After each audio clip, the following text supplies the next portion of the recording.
মানুষের মৃত্যুর পর তার মর্যাদা বৃদ্ধি করা হয় কি করলে?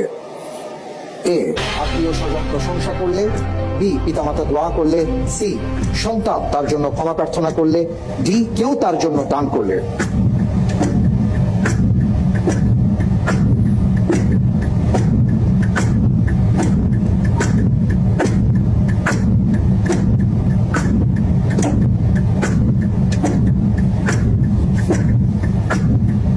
সময় ফুরিয়ে আসছে, খুব দ্রুত উত্তর দিতে হবে।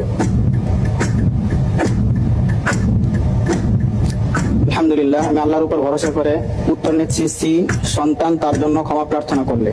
লক করে দিব ইনশাআল্লাহ। ফেস করা হোক সি, সন্তান তার জন্য ক্ষমা প্রার্থনা করলে।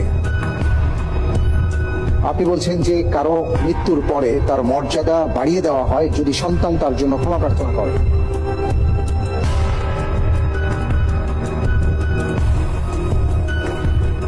আপনি কি ব্যাপারে নিশ্চিত?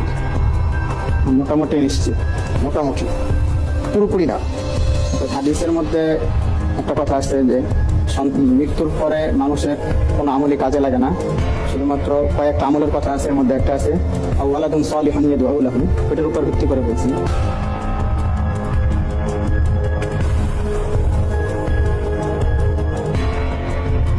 ওই হাদিসের মধ্যে তো এইভাবে আসছে যে মানুষ যখন মৃত্যুবরণ করে তার সকল আমল বন্ধ হয়ে যায় তিনটি আমলের বিনিময় ছাড়া।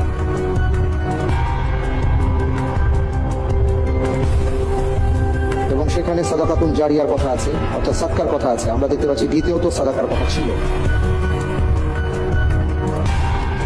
যাই হোক, আপনি অপশন সি কে বেছে নিয়েছেন। আপনি যে উত্তরটি দিয়েছেন আপনার উত্তরটি সঠিক উত্তর।